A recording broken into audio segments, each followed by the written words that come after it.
Harish Rao Revanth రెడ్డిల challenge గత కొంతకాలంగా కొనసాగుతోంది. దాని గురించి మనం విశ్లేషించాల్సిన అవసరం ఎంతైనా ఉందనేది నేను భావించాను.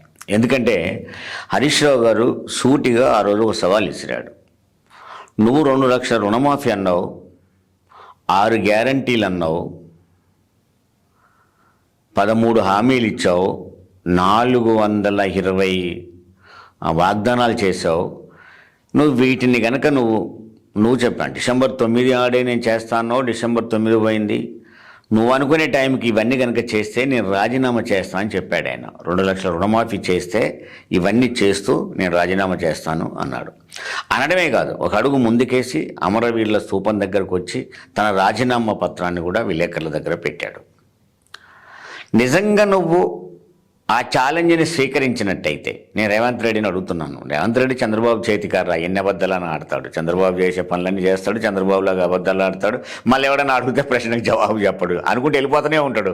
అదొక టైప్, అది చంద్రబాబు టైప్ అని చెప్పినది. గురువు గారి శిష్యుడు ఆయన ఎలాగ మాట్లాడితే అలా ఒకని మీద అభాండం వేస్తాడు, వాడు ఆ బురద చల్లుకొని వేస్తాడు, ఆ బురదను తుడుచుకున్న లోపల వెళ్ళిపోతాడు, మళ్ళీ జవాబు చెప్పడు. ఇక దానికి రేవంత్ రెడ్డి ఒకటి నేర్చుకో, నువ్వు జవాబు చెప్పడం నేర్చుకో.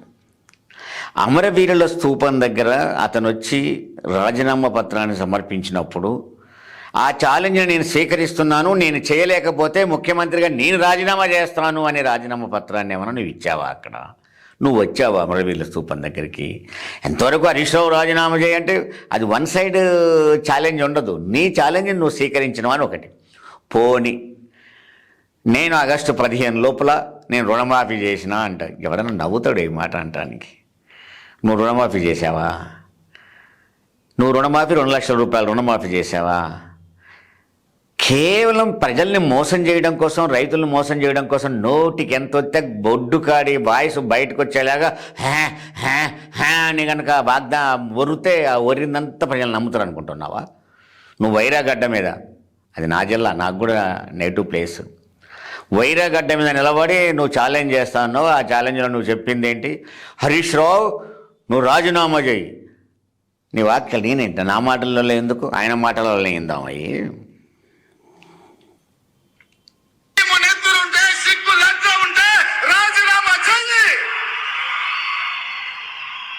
నువ్వు కూడా నీ మామలాగనే సిగ్గు లేదు అని అయితే ఏట్ల దుంకి సావు అని చెప్పి నేను ఈ సందర్భంగా చెప్పదలుచుకున్నా.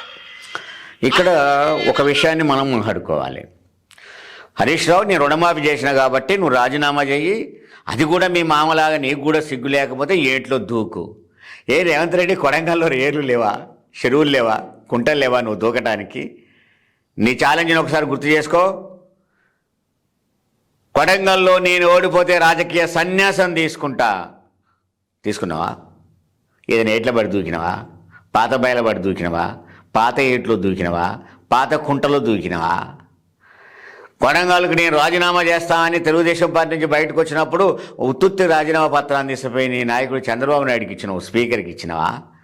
అప్పుడు ఏదైనా కుంటలో పడో ఏమైనా పడి చచ్చినవా? ఏంది ఈ సావు? ఏడబడతారు సావు, ఏట్లో పడి సావు, నువ్వు చచ్చినవా? సూటిగా నేను అడుగుతున్నాను, గుండెల మీద చెయ్యేసుకో.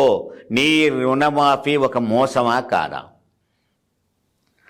ఆ రోజులలో 1 లక్ష రూపాయల రుణమాఫీకే నీకు 17,000 కోట్ల రూపాయలు ఖర్చు అయితే, ఇలా 2 లక్షల రూపాయల రుణమాఫీకి అదే 17,000 కోట్ల రూపాయలు ఎట్లా మాఫీ అవుతుంది? ఒక్కసారి సిగ్గు, శరం, లజ్జ, బిడి ఏమైనా పదాలు నీకుంటే ఒక్కసారి వీడికి జవాబు చెప్పు. ఆ రోజు 2 లక్షల రుణమాఫీకి 17,000 కోట్లు, ఈరోజు 2 లక్షల రూపాయల రుణమాఫీకి 17,000 కోట్ల రూపాయలు ఎలా సాధ్యమైంది? ఆ రోజు లక్షకు అదే అయ్యి ఈరోజు 2 లక్షలకి ఇదే అవుతుందా? కాదు కదా. మరి ఎట్లా డబల్ కావాలి కదా? లేదు, 42,000 కోట్ల రూపాయలతో 2 లక్షల రూపాయల రుణమాఫీ చేస్తా అని చెప్పింది నువ్వు, నీ పార్టీగా. క్యాబినెట్లో 32,000 కోట్ల రూపాయలతో రుణమాఫీ చేస్తున్నామని చెప్పేసి క్యాబినెట్లో పెట్టింది మీరేగా. 26,000 కోట్ల రూపాయలతో రుణమాఫీ చేస్తామని బడ్జెట్లో పెట్టింది మీరేగా. మరి ఇప్పుడు 17,000 కోట్ల రూపాయలు ఎలా అయింది? ఎవడన్నా ప్రశ్నిస్తే ఏమైనా సిగ్గుందా అని అడగరా? 17,000 కోట్ల రూపాయలు చేసి నేను 100% రుణమాఫీ చేసినా అంటే 40% రుణమాఫీ చేసి 60 లక్షల మంది రైతులకు నువ్వు రుణమాఫీ చేయకుండా నేను రుణమాఫీ చేసినా అంటే ఎట్ట కరెక్ట్ అది? అంటే కింద పడ్డోడు కూడా ఒక కాలిట పైకేసి నాదే పైన ఉంది అని చెప్పుకోవడం పోతాం. నిజంగా సిగ్గున్నోడు అయితే అటు కాంగ్రెస్ నీకు సపోర్ట్ లేదు, నీ మంత్రులు నీకు సపోర్ట్ లేదు, నీ నోటికి వచ్చి వాగుతున్నావు. ఒకసారి ముఖ్యమంత్రి చేస్తారు దించడం ఎందుకని వాళ్ళు చూస్తూ ఉన్నారు. నిజంగానే కనుక నీకు ఏ మాత్రం సిగ్గు శరం అట్లాంటివి ఏమన్నా పదం, నువ్వు వాడిన పదాలు నేను వాడిన పదాలు కాదు, అలాంటివి ఏమైనా ఉంటే ఇన్నిసార్లు నువ్వు మోసం చేస్తుంటూ వచ్చినందుకు ఏ ఏట్లనో కుంటలనో పడి నువ్వు దూకాలి తప్ప మరొకటి కాదు. నువ్వు అన్నావు హరీష్ రావు నువ్వు కనుక దూకితే అది సిద్దిపేట దరిద్రం పోద్దట. అయ్యా రేవంత్ రెడ్డి గారు, నువ్వు దూకినావు అనుకో ఈ తెలంగాణకు పట్టిన దరిద్రం పోతుంది, తెలంగాణకు పట్టిన దరిద్రమే పోతుంది. ఆ నోరేం నోరు, ఆ వాగుడేం వాగుడు, ఆ ఒర్రుడేం ఒర్రుడు, ఆ కథ ఏంటి? ఇప్పటికైనా నీ రుణమాఫీ ఒక మోసం, రాజీనామా అడిగే హక్కు నీకు లేదు, నువ్వు చేయలేకపోతున్నావు. ఆ డబ్బులు కూడా రైతు బంధు అంటే నువ్వు చెప్పిన రైతు భరోసా డబ్బులు, ఆ రైతు భరోసా జరిపే డబ్బులు రుణమాఫీ చేయాల్సి ఉండే. అవి తీసుకొచ్చి ఇక్కడ పెట్టేసి రైతు భరోసా ఇవ్వకుండా జూన్ జూలైలో కనుక పంటలు స్టార్ట్ అయితే అప్పుడు ఇవ్వాల్సిన రైతు భరోసా ఇప్పటిదాకా ఇవ్వకుండా ఆ డబ్బులు తీసిపెట్టి ఎగిలే నవ్వుతావు అంటే నువ్వు ఏం మనిషివే? నిజంగా నీకు ఏమాత్రం ఏమన్నా నువ్వన్న పదాలే కనుక నీకు ఉన్నట్లయితే ఆ రైతు రుణమాఫీ ఒకటి మోసం కాదా? నీ పక్కన ఉన్న మంత్రులు కూడా ఒక్కసారి గుండెల మీద చేసుకోవాలి. నవ్వుతున్నారు ఒక ఆయన, అదే బీఆర్ఎస్ పార్టీ నుంచి పోయి మళ్ళీ అందులోనే నవ్వడం అంటే మరి రైతు రుణమా అప్పుడు ప్రభుత్వంలో ఉన్నది మీరే కదనయ్యా, నువ్వు కూడా ఉన్నావు కదా. మరి ఇవన్నీ ఏంటి? ఇవన్నీ ఎకిల చేష్టలు, ఎకిల పద్ధతులు, హూందతనం లేకుండా, ప్రభుత్వం కాకుండా, ప్రభుత్వ పద్ధతులు కాకుండా, మంత్రి హోదా డిగ్నిటీ లేకుండా, ముఖ్యమంత్రి స్థాయి లేకుండా ఏది పడితే అదే ఒర్రి ఎట్లా పడితే అలా ఒర్రి ప్రజల్ని మోసం చేయడం అంటే ఇది మంచిది కాదు. నేనే కాదు, అనుగుణ పాయింట్ బయటికి తీసి నిన్ను నిలదీస్తారు జర్నలిస్టులే కానీ, అనలిస్టులు కానీ, ప్రజలు కానీ.